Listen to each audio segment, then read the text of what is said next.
want to thank you so much for joining us this morning on KKTV 11 News Now. I'm Lauren Watson. I'm joined today by former NASCAR driver, current racing analyst Kyle Petty to talk a little bit about the Kyle Petty charity ride across America. Kyle, how are you doing this morning? I'm doing grand. How about you guys? Doing very well. I know you've been here a few times past couple of weeks in preparation for this, so you know this space a little bit better than I do. Why don't we take a little bit of a walk around? Walk. But again, we're starting to see some of those groups start to approach us. First among those, Colorado Springs Police Department rolling in, providing some of that security, that safety here to make sure. I think, Aaron, you spoke with organizers last week, said a big part of this year's the event was a safe place for everyone. I'm gonna switch that camera view in just a second. It looks like some of this smoke may also be visible from our Cheyenne Mountain camera, not nearly as great of a visual of it as you can see from here.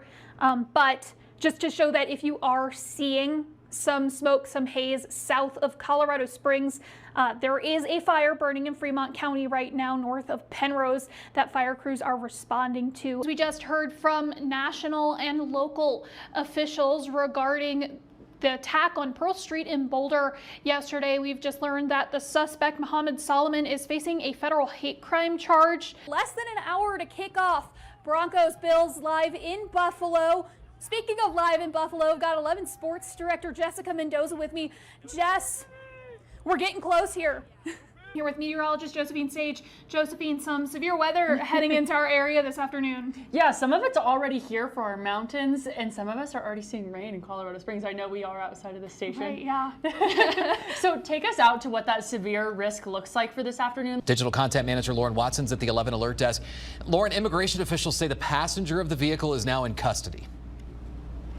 A spokesperson for ICE says Francisco Zabato Pacheco was taken into custody yesterday at around 2 p.m. and has been cooperating with law enforcement. But like you mentioned, the driver of that vehicle is still on the run. Take a look at your screen. This is that man, Jose Mendez Chavez. ICE said he's previously been convicted of child abuse and domestic violence and claim he's re-entered the country illegally 6 times.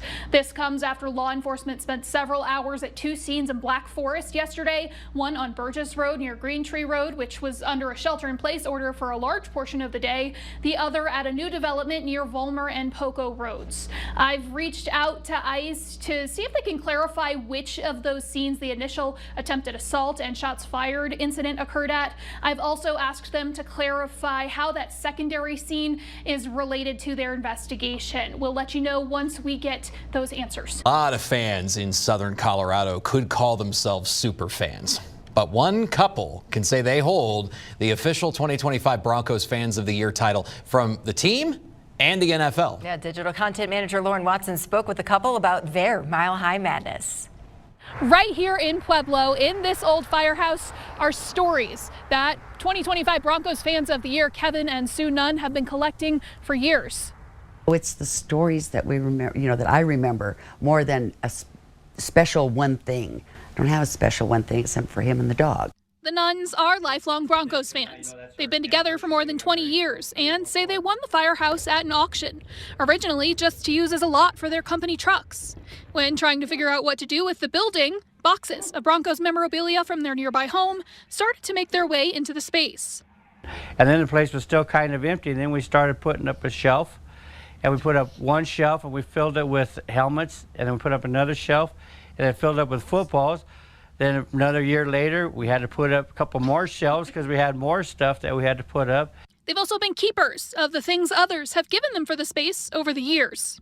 Little old guy drove up one day and I was cleaning and going back, and he said, "Nope, I'm old and I'm going to die someday, and my kids, it's just in a closet. My kids are going to throw it away." He says, "You guys need it."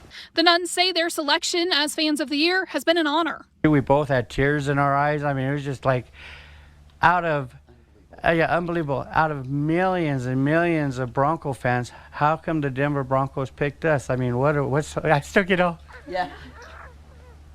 How could they pick us? We also talked about the Broncos' great season and this weekend's AFC Championship in Denver and the Super Bowl, which they'll be attending. It's been an exciting year, especially after the last, 9 years. It's been real exciting, but we still win all of the 9 years, though. I mean, you don't not be a fan just because there's not a good team or they're trying to rebuild and stuff. I have no worries at all about this next game. They should be able to win it with no problem, and they should go to the Super Bowl with us. Lauren Watson, KKTV 11 News. You got it, Sylvan? Okay, cool. The Evermore Kids' backyard playground looks a bit different than most.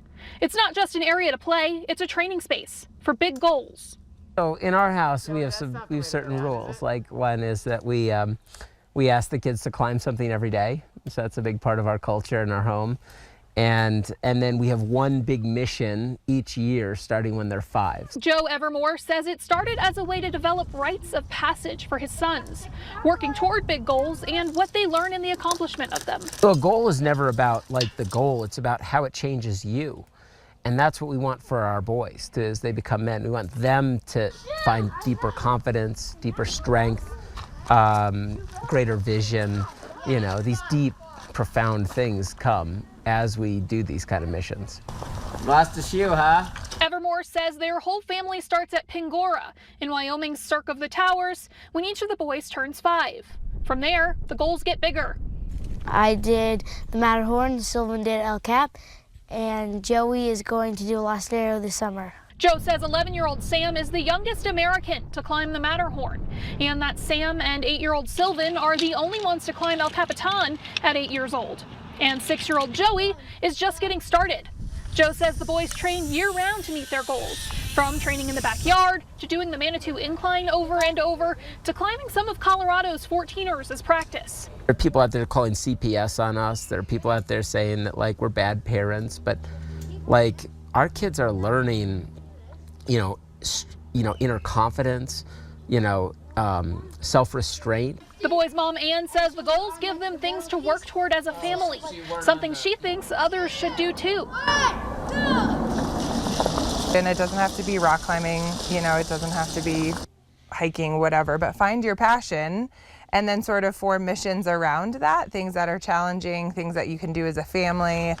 Find out what it is that you love. As for how the boys feel about their unique family tradition, what do you enjoy most about them?